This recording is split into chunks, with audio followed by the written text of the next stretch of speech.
Hello friend, स्वागत है आप सभी का हमारे इस यूट्यूब चैनल मेजर टारगेट पर। तो दोस्तों, आज के इस वीडियो में हम लोग क्लास 10th के संस्कृत के कुछ ऐसे ऑब्जेक्टिव क्वेश्चंस को देखेंगे जो आपके फाइनल मैट्रिक बोर्ड परीक्षा यानी कि फरवरी को जो आप लोग का एग्जाम होगा संस्कृत का ना, सभी प्रश्न हूबहू देखने को मिलेगा। और दोस्तों, ये सभी प्रश्न आपका NCERT के न्यू पैटर्न पर आधारित है और सभी प्रश्न वायरल ऑब्जेक्टिव क्वेश्चन है। और दोस्तों, अगर आप इस बार मैट्रिक बोर्ड परीक्षा देने वाले हैं ना, तो इस वीडियो को संपूर्ण शुरू से लेकर आखिरी तक जरूर देखिएगा। एक भी क्वेश्चंस को स्किप नहीं करना है, एक एक क्वेश्चंस को बढ़िया तरह से याद करते हुए जाना है, क्योंकि ये 50% में से बहुत सारे प्रश्न जो है ना आपके फाइनल मैट्रिक बोर्ड परीक्षा में आने की काफी संभावनाएं हैं। तो दोस्तों, फटाफट से वीडियो को लाइक कर दीजिएगा। चैनल पर नए हैं ना तो प्लीज चैनल को सब्सक्राइब कर लीजिएगा। तो आइए शुरू करते हैं यहाँ पे आज के पहले नंबर प्रश्न से, जो कि मोस्ट इंपोर्टेंट है कि महान से भी महान क्या है। ऑप्शन ए में आपका दिया हुआ है आत्मा, या फिर देवता, या फिर ऋषि, या फिर दानव। तो दोस्तों, महान से भी महान जो है ना आत्मा है। यहाँ पे मेरा ऑप्शन नंबर ए जो है ना बिल्कुल से उत्तर हो जाएगा। अब आइए फ्रेंड, देखते हैं यहाँ पे 2 नंबर प्रश्न को देखिएगा, जो कि मोस्ट इंपोर्टेंट है कि छोटे से भी छोटे और बड़े से भी बड़े क्या है। ऑप्शन ए में आपका दिया हुआ ईश्वर, या फिर शरीर, या फिर आत्मा, या फिर मन। तो दोस्तों, छोटे से भी छोटे और बड़े से भी बड़े जो है ना आत्मा है। यहाँ पे मेरा ऑप्शन नंबर सी जो है ना बिल्कुल से उत्तर हो जाएगा। अब चलिए फ्रेंड, देखते हैं यहाँ पे 3 नंबर प्रश्न को देखिएगा क्या कराए कि नदियां समुद्र में कैसे मिलती है। ऑप्शन ए में आपका दिया हुआ है नाम को छोड़कर, या फिर रूप को छोड़कर, या फिर नाम और रूप के साथ, या फिर नाम और रूप को छोड़कर। तो दोस्तों, नदियां समुद्र में जो है ना नाम और रूप यानी कि दोनों को छोड़कर मिलती है। यहाँ पे हमारा ऑप्शन नंबर डी जो है ना बिल्कुल से उत्तर हो जाएगा। अब देखिए यहाँ पे चौथा प्रश्न क्या कराए कि किसकी विजय नहीं होती है। ऑप्शन ए में आपका देवा सत्य की, या फिर असत्य की, या फिर धर्म की, या फिर सत्य और असत्य दोनों की। तो दोस्तों, असत्य की कभी भी विजय नहीं होती है, यानी कि यहाँ पे हमारा ऑप्शन नंबर बी जो है ना बिल्कुल से उत्तर हो जाएगा। अब आइए फ्रेंड, देखते हैं यहाँ पे 5 नंबर प्रश्न को देखिएगा, जो कि काफी महत्वपूर्ण है। देखिए क्वेश्चन से कराए कि सत्य में जयते किस उपनिषद का मूल मंत्र है। ऑप्शन ए में आपका दिया ईशावास्य उपनिषद, या फिर बृहदारण्यक उपनिषद, या फिर मुंडक उपनिषद, या फिर ऑप्शन डी में आपका दिया कठोप उपनिषद। तो दोस्तों, सत्य में जयते जो है ना यह मुंडक उपनिषद का मूल मंत्र है। यहाँ पे हमारा ऑप्शन नंबर सी जो है ना बिल्कुल से उत्तर हो जाएगा।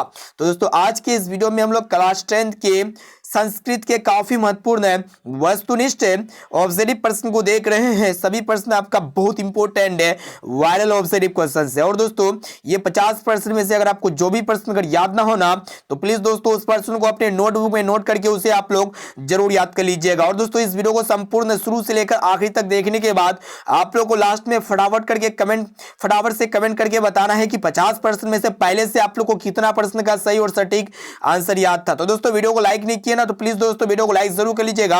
और दोस्तों, चैनल पर नए हैं ना तो प्लीज चैनल को सब्सक्राइब करके बेल आइकन को प्रेस करके ऑल पर जरूर सेलेक्ट कर लीजिएगा। अब आइए फ्रेंड, देखते हैं यहाँ पे 6 नंबर प्रश्न क्या कराए कि सत्य का मुंह किस पात्र से ढका हुआ है। ऑप्शन ए में आपका दिया हिरण्मय पात्र से, या फिर रजतमय पात्र से, या फिर मृण्मय पात्र से, या फिर ताम्रमय पात्र से। तो दोस्तों, सत्य का मुंह जो है ना यह हिरण्मय पात्र से ढका हुआ है। ऑप्शन नंबर ए जो है ना बिल्कुल से उत्तर हो जाएगा। अब चलिए फ्रेंड, देखते हैं यहाँ पे 7 नंबर प्रश्न को देखिएगा, जो कि काफी महत्वपूर्ण है कि आलस कथा पाठ के रचयिता कौन है। ऑप्शन ए में आपका दिया हुआ है विद्यापति, या फिर महात्मा विदुर, या फिर कृष्ण, या फिर इनमें से कोई नहीं। तो दोस्तों, आलस कथा पाठ के जो रचयिता है ना विद्यापति है। यहाँ पे हमारा ऑप्शन नंबर ए जो है ना बिल्कुल से उत्तर हो जाएगा। अब आइए फ्रेंड, देखते हैं यहाँ पे 8 नंबर प्रश्न को देखिएगा क्या कराए कि मैथिली भाषा के कवि कौन है। ऑप्शन ए में आपका दिया राजशेखर, या फिर विद्यापति, या फिर दामोदर गुप्त, या फिर कालिदास। तो दोस्तों, मैथिली भाषा के जो कवि है ना विद्यापति है। यहाँ पे हमारा ऑप्शन नंबर बी जो है ना बिल्कुल से उत्तर हो जाएगा। अब आइए फ्रेंड, देखते हैं यहाँ पे 9 नंबर प्रश्न को देखिएगा, जो कि अति महत्वपूर्ण है कि वास्तविक आलसियों की संख्या कितनी थी। ऑप्शन ए में आपका दिया 5, या फिर 6, या फिर 4, या फिर 3। तो दोस्तों, जो सच में आलसी थे ना, जो सच में आलसी थे, वास्तविक आलसियों की संख्या जो ना 4 थी। यहाँ पे हमारा ऑप्शन नंबर सी जो है ना बिल्कुल से उत्तर हो जाएगा। अब आइए फ्रेंड, देखते हैं यहाँ पे 10 नंबर प्रश्न को देखिएगा क्या कराए कि सबसे बड़ा शत्रु कौन है। ऑप्शन ए में आपका तो क्षमा, या फिर आलस्य, या फिर क्रोध, या फिर लोभ। तो दोस्तों, सबसे बड़ा शत्रु जो है ना आलस्य है। यहाँ पे हमारा ऑप्शन नंबर बी जो है ना बिल्कुल से उत्तर हो जाएगा। तो दोस्तों आज के इस वीडियो में हम लोग क्लास 10 के संस्कृत के फाइनल बैटिंग बोर्ड परीक्षा में पूछे जाने वाले सभी प्रश्न को देख रहे हैं। और दोस्तों ये 50 प्रश्न में से अगर आपको जो भी प्रश्न अगर याद ना हो ना तो प्लीज दोस्तों उस प्रश्न को अपने नोटबुक में नोट करके उसे जरूर याद कर लीजिएगा। और दोस्तों अभी तक आप वीडियो को लाइक नहीं किए हैं ना तो प्लीज दोस्तों वीडियो को लाइक जरूर कर लीजिएगा। चैनल पर नए हैं ना तो प्लीज चैनल को सब्सक्राइब जरूर कर लीजिएगा। अब देखिए यहाँ पे अगला प्रश्न क्या करा कि याज्ञवल्क्य अपनी पत्नी मैत्रेय को किसकी शिक्षा देते हैं। ऑप्शन ए में आपका भारतीय संस्कार की, या फिर न्याय योग की, या फिर आत्म तत्व की, या फिर सांख्य की। तो दोस्तों याज्ञ अपने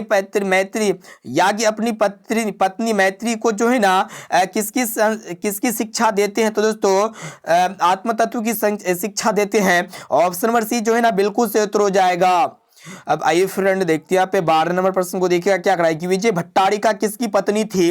ऑप्शन ए में आपका देवा चंद्र द्वितीय की, या फिर चंद्रगुप्त की, या फिर चंद्र किशोर की, या फिर चंद्रशेखर की। तो दोस्तों बताएं यहाँ पे कि विजय भट्टारिका जो है ना किसकी पत्नी थी। तो दोस्तों चंद्र द्वितीय की पत्नी थी।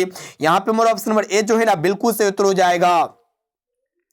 अब आइए फ्रेंड देखते हैं यहाँ पे 13 नंबर प्रश्न को देखिएगा जो कि अति महत्वपूर्ण है। देखिएगा क्वेश्चन से है कि पंडित छमाराव द्वारा रचित सत्याग्रह गीत किसके दर्शन द्वारा प्रभावित है। ऑप्शन ए में आपका जो महात्मा गांधी के द्वारा, या फिर जवाहरलाल नेहरू के द्वारा, या फिर रानी लक्ष्मीबाई के द्वारा, या फिर इंदिरा गांधी के द्वारा। तो दोस्तों आप सबको बता देते हैं जो पंडित छमाराव द्वारा जो रचित सत्याग्रह गीत है ना ये किसके द्वारा प्रभावित किया गया है। तो दोस्तों ये जो है ना महात्मा गांधी के द्वारा प्रभावित है। यहां पे हमारा ऑप्शन नंबर ए जो है ना बिल्कुल से उत्तर हो जाएगा। सभी प्रश्न बहुत इंपॉर्टेंट है, एक एक क्वेश्चंस को बढ़िया तरह से कंसंट्रेट होकर याद करते हुए जाना है। तो देखिए यहां पे 14 नंबर प्रश्न क्या करा कि गंगा देवी का समय क्या है। ऑप्शन ए में आपका 14वीं सदी, या फिर 8वीं सदी, या फिर 9वीं सदी, या फिर 12वीं सदी। तो दोस्तों गंगा देवी का जो समय है ना 8वीं सदी है। यहां पे हमारा ऑप्शन नंबर बी जो है ना बिल्कुल से उत्तर हो जाएगा।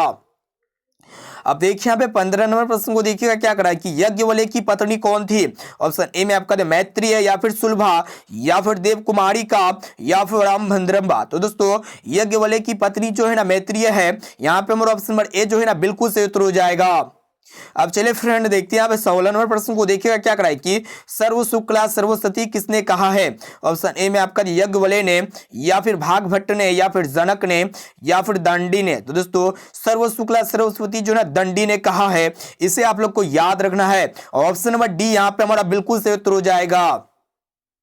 अब देखिए यहाँ पे 17 नंबर प्रश्न क्या करा है कि प्राचीन काल में शिष्य को क्या कहा जाता था।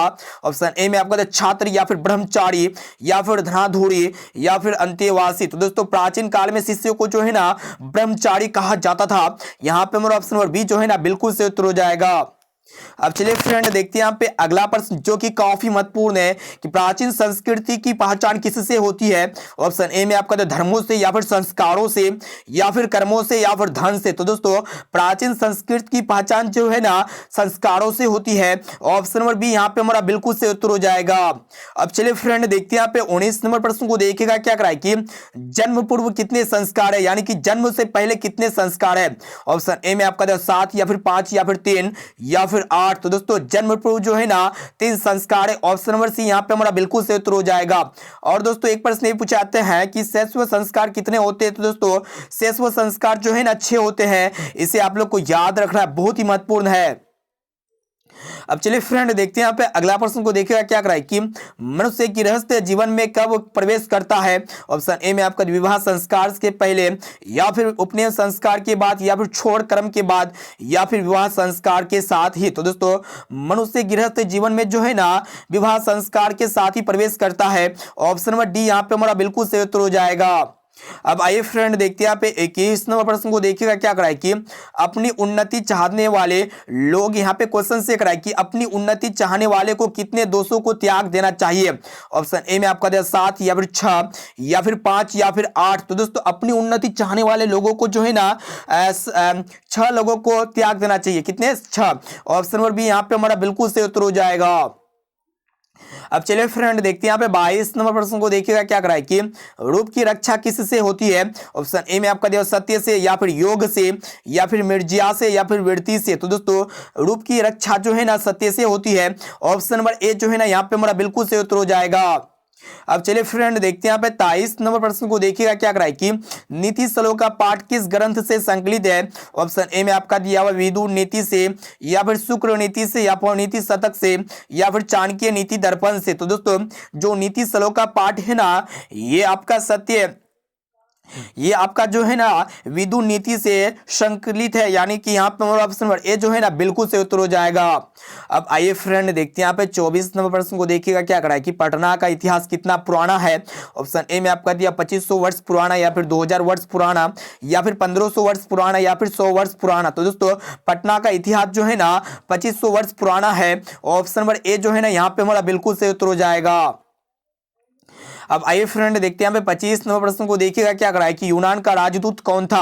ऑप्शन ए में आपका था फाहियान, या फिर वेनसांग, या फिर मेगास्थनीज, या फिर इतिसंग। तो दोस्तों यूनान का राजदूत जो है ना कौन था वही आप लोग को बताना है, बहुत इंपॉर्टेंट है। तो दोस्तों यूनान का राजदूत जो है ना मेगास्थनीज था। यहाँ पे हमारा ऑप्शन नंबर सी जो है ना बिल्कुल से उत्तर हो जाएगा। और दोस्तों एक प्रश्न ये भी पूछे जाते हैं कि मेगास्थनीज किसके समय में पटना आया था। तो दोस्तों चंद्रगुप्त द्वितीय के समय में जो है ना, चंद्रगुप्त मौर्य के समय में पटना आया था मेगास्थनीज, जिसे आप लोग को याद रखना है। तो दोस्तों फटाफट से वीडियो को लाइक कर लीजिएगा। अगर आप हमारे चैनल पर नए हैं ना तो प्लीज चैनल को सब्सक्राइब करके बेल आइकन को प्रेस करके ऑल पर जरूर सेलेक्ट कर लीजिएगा, ताकि फ्यूचर में जब भी कोई लाइव क्लास हो तो आपको हमेशा नोटिफिकेशन मिलता रहे। अब देखिए यहाँ पे 26 नंबर प्रश्न क्या करा है कि कौमुदी महोत्सव किस ऋतु में मनाया जाता है। ऑप्शन ए में आपका बसंत ऋतु में, या फिर वर्षा ऋतु में, या फिर ग्रीष्म ऋतु में, या फिर शरद ऋतु में। तो दोस्तों जो कौमुदी महोत्सव है ना ये शरद ऋतु में मनाया जाता है। ऑप्शन नंबर डी यहाँ पे हमारा बिल्कुल से उत्तर हो जाएगा। अब देखिए यहाँ पे 27 नंबर प्रश्न क्या करा है कि पटना नगर की पालिका देवी कौन है। ऑप्शन ए में आपका देव शीतला देवी, या फिर काली देवी, या फिर पटन देवी, या फिर गौरी। तो दोस्तों पटना नगर की जो पालिका देवी है ना पटन देवी है। ऑप्शन नंबर सी यहाँ पे हमारा बिल्कुल से उत्तर हो जाएगा। सभी प्रश्न वायरल ऑब्जर्व क्वेश्चंस को देख रहे हैं, एक एक क्वेश्चंस को कंसंट्रेट होकर बढ़िया तरह से याद करते हुए जाना है। अब देखिए यहाँ पे अगला प्रश्न क्या करा है कि सिखों के 10वें गुरु कौन थे। ऑप्शन ए में आपका गुरु नानक, या फिर गुरु तेज बहादुर, या फिर गुरु गोविंद सिंह, या फिर गुरु रामदास। तो दोस्तों सिखों के जो 10वें गुरु है ना गुरु गोविंद सिंह है। ऑप्शन नंबर सी यहाँ पे हमारा बिल्कुल से उत्तर हो जाएगा। और दोस्तों गुरु गोविंद सिंह का जन्म जो है ना गुरु गोविंद सिंह का जन्म कहां पे हुआ था, पटना में हुआ था। इसे आप लोग को याद रखना है, बहुत ही महत्वपूर्ण प्रश्न को देख रहे हैं। अब चलिए फ्रेंड देखते हैं यहाँ पे अगला प्रश्न को। देखिएगा क्या करा है कि पाटलिपुत्र किस प्रांत की राजधानी थी। ऑप्शन ए में आपको बिहार, या फिर केरल, या फिर झारखंड, या फिर पश्चिम बंगाल। तो दोस्तों पाटलिपुत्र जो है ना ये बिहार की राजधानी थी। ऑप्शन नंबर ए जो है ना यहाँ पे हमारा बिल्कुल से उत्तर हो जाएगा।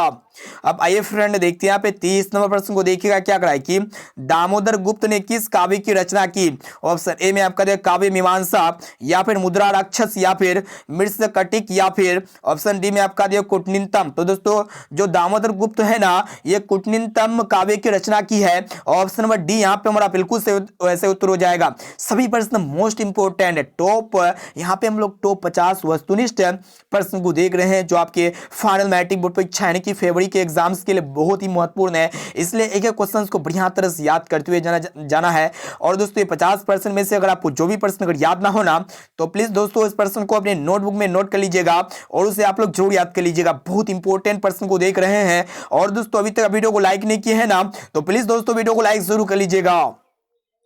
अब देखिए यहाँ पे आज का 31 नंबर प्रश्न क्या करा है कि आधुनिक काल की संस्कृति कवित्री कौन थी। ऑप्शन ए में आपका दिया हुआ तिरुलंबा, या फिर विजयडंका, या फिर सुलभा, या फिर पंडित छमाराव। तो दोस्तों आधुनिक काल की जो संस्कृत कवित्री थी ना कौन थी, पंडित छमाराव थी। यहाँ पे हमारा ऑप्शन डी जो है ना बिल्कुल से उत्तर हो जाएगा।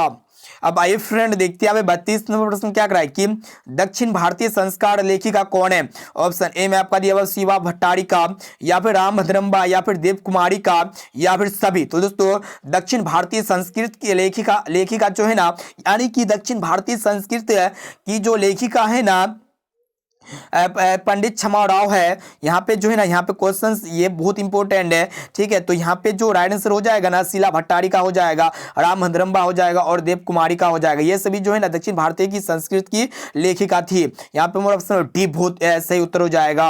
अब आइए फ्रेंड देखते हैं यहाँ पे 33वां प्रश्न क्या कराए कि श्रेष्ठ संस्कार कितने हैं। ऑप्शन ए में आपको 6 या फिर 5 या फिर 4 या फिर 3। तो दोस्तों श्रेष्ठ संस्कार जो है ना अच्छे होते हैं। Option number B, option number A जो है ना यहाँ पे हमारा बिल्कुल सही उत्तर हो जाएगा।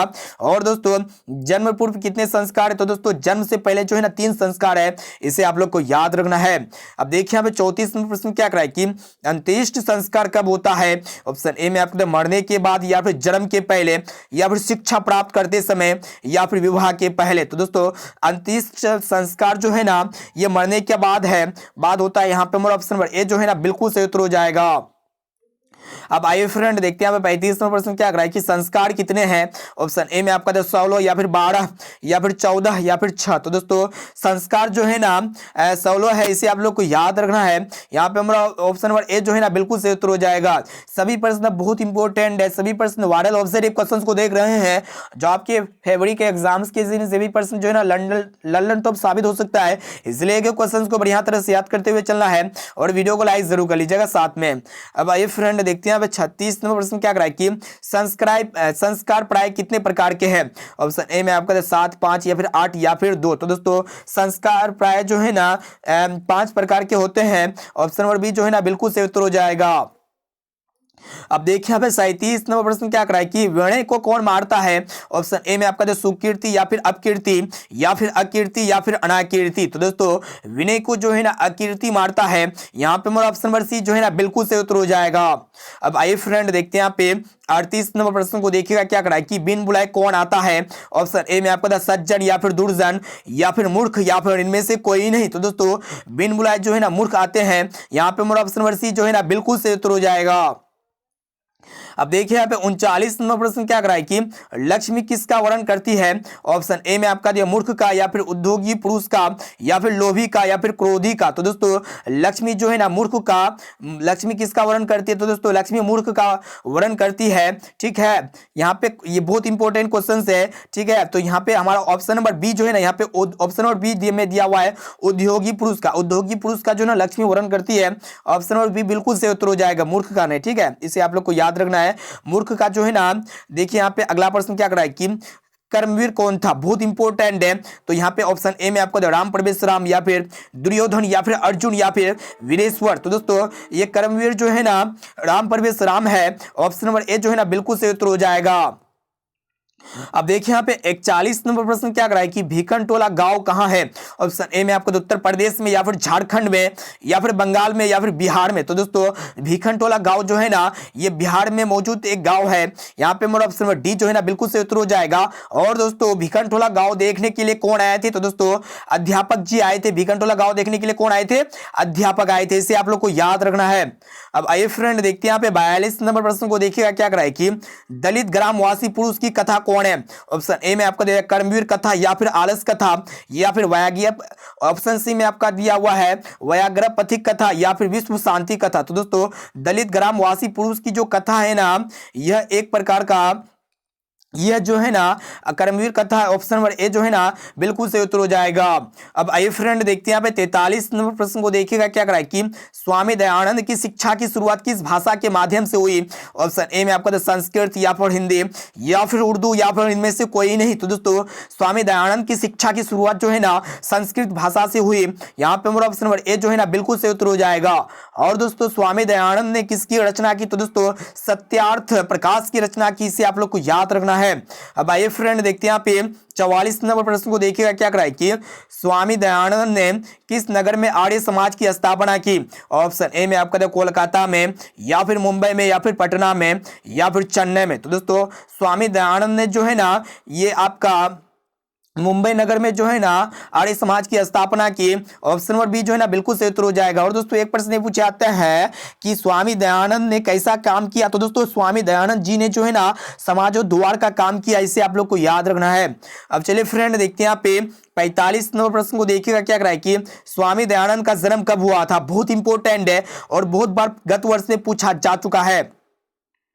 ऑप्शन ए में आपका दिया हुआ है 1822 में, या फिर 1824 में, या फिर 1826 में, या फिर 1828 में। तो दोस्तों स्वामी दयानंद जी का जन्म जो है ना 1824 ईस्वी में हुआ था। यहाँ पे हमारा ऑप्शन नंबर बी जो है ना बिल्कुल सही उत्तर हो जाएगा। तो दोस्तों फटाफट से वीडियो को लाइक जरूर कर लीजिएगा। अब आइए फ्रेंड देखते हैं यहाँ पे 46 नंबर प्रश्न को देखिएगा क्या कराए कि गुजरात प्रदेश स्थित टंकारा ग्राम किसका जन्म स्थल है। ऑप्शन ए में आपका दिया हुआ है स्वामी विवेकानंद का, या फिर स्वामी विरजानंद का, या फिर स्वामी दयानंद का, या फिर इनमें से कोई नहीं। तो दोस्तों गुजरात प्रदेश स्थित टंकारा ग्राम जो है ना ये किसका जन्म स्थल है, स्वामी दयानंद का जन्म स्थल है। यानी कि यहाँ पे हमारा ऑप्शन नंबर ए जो है ना ऑप्शन नंबर सी में दिया हुआ है स्वामी दयानंद। ठीक है, ऑप्शन नंबर सी यहाँ पे हमारा बिल्कुल सही उत्तर हो जाएगा। अब चलिए फ्रेंड देखते हैं यहाँ पे अगला प्रश्न जो कि काफी महत्वपूर्ण है। देखिएगा क्वेश्चन से है कि स्वामी दयानंद की बचपन का नाम क्या था। ऑप्शन ए में आपका दिया हुआ दयाशंकर, या फिर मूल शंकर, या फिर गौरी शंकर, या फिर प्रमोद शंकर। तो दोस्तों यहाँ पे स्वामी दयानंद जी का जो बचपन का नाम था ना मूल शंकर था। यहाँ पे हमारा ऑप्शन नंबर बी जो है ना बिल्कुल सही उत्तर हो जाएगा। अब आइए फ्रेंड देखते हैं यहाँ पे 48 नंबर प्रश्न को। देखिएगा सभी प्रश्न बहुत इंपॉर्टेंट है कि स्वामी दयानंद का जन्म किस गांव में हुआ था। ऑप्शन ए में आपका कंटाड़ा में, या फिर टंकापुर में, या फिर टंकारा में, या फिर भिखनटोला में। बहुत इंपॉर्टेंट है और बहुत ही सरल प्रश्न है। तो दोस्तों स्वामी दयानंद जी का जन्म स्थल जो है ना टंकारा ग्राम है। ऑप्शन नंबर सी जो है ना बिल्कुल सही उत्तर हो जाएगा। अब आइए फ्रेंड देखते हैं यहाँ पे 49 नंबर प्रश्न क्या कराए कि अशांति से क्या होता है। ऑप्शन ए में आपका दिया हुआ है नवनिर्माण, या फिर मानवता का विनाश, या फिर मानवता का कल्याण, या फिर मनुष्यता का उत्कर्ष। तो दोस्तों अशांति से जो है ना मानवता का विनाश होता है। ऑप्शन नंबर बी यहाँ पे हमारा बिल्कुल सही उत्तर हो जाएगा। अब आइए फ्रेंड देखते हैं यहाँ पे आज का 50 नंबर प्रश्न क्या कराए कि अपना और पराये की गणना कौन करते हैं। ऑप्शन ए में आपका दिया दीर्घ चित्त वाला, या फिर लघु चित्त वाला, या फिर मध्यम चित्त वाले, या फिर निम्न चित्त वाले। तो दोस्तों अपना और पराये की गणना जो है ना लघु चित्त वाले लोग करते हैं, यानी कि छोटे सोच वाले लोग करते हैं। ऑप्शन नंबर बी यहाँ पे हमारा बिल्कुल सही उत्तर हो जाएगा। तो दोस्तों आज के इस वीडियो में हम लोग फाइनली जो है ना फाइनल मैट्रिक बोर्ड परीक्षा है ना कि फरवरी के में जो आप लोग का संस्कृत का जो एग्जाम होगा ना सभी प्रश्न वायरल ऑब्जेक्टिव प्रश्न है। एक एक क्वेश्चन को कंसंट्रेट होकर याद कर लेना है और ठीक है, और अपने बोर्ड परीक्षा में अच्छे से मार्क्स ला के जो है ना अपना नाम रोशन करना है। ठीक है, गाँव का नाम रोशन करना है। इसलिए जो है ना आप लोग हमें कमेंट करके बताइए कि 50% में से पहले से आप लोग को कितना प्रश्न का सही और सटीक आंसर याद था। ईमानदारी से इसका कमेंट का जवाब दीजिएगा और दोस्तों वीडियो को लाइक जरूर कर लीजिएगा। अब देखिए यहाँ पे इसके साथ साथ जवाब तो देना ही है और यहाँ पे SW क्वेश्चंस का भी आंसर इसी वीडियो में कमेंट करके बताना है कि शांति किससे स्थापित होती है। ऑप्शन ए में आपको उपकार से, या फिर परोपकार से, या फिर स्वार्थ से, या फिर क्रोध से। तो दोस्तों इसका आंसर क्या होगा इसी वीडियो में आप सब फटाफट से कमेंट करके बताइए। अब आइए फ्रेंड देखते हैं यहाँ पे दोस्तों वीडियो को लाइक जरूर कर लीजिएगा और दोस्तों चैनल पर नए हैं ना तो प्लीज चैनल को सब्सक्राइब करके बेल आइकन को प्रेस करके ऑल पर जरूर सेलेक्ट कर लीजिएगा। और दोस्तों इस वीडियो में अपने दोस्तों में ज्यादा से ज्यादा शेयर कीजिए। जितना भी आपका टेलीग्राम ग्रुप है, या फिर व्हाट्सएप ग्रुप है, या फिर फेसबुक ग्रुप है, चारों तरफ अपने दोस्त यार में ठीक है अपने फ्रेंडशिप में इस वीडियो को शेयर जरूर कीजिए ताकि वो भी बोर्ड परीक्षा में अच्छे से अच्छे मार्क्स ला सके। तो दोस्तों फिर मिलते हैं जल्द ही अगले वीडियो पे।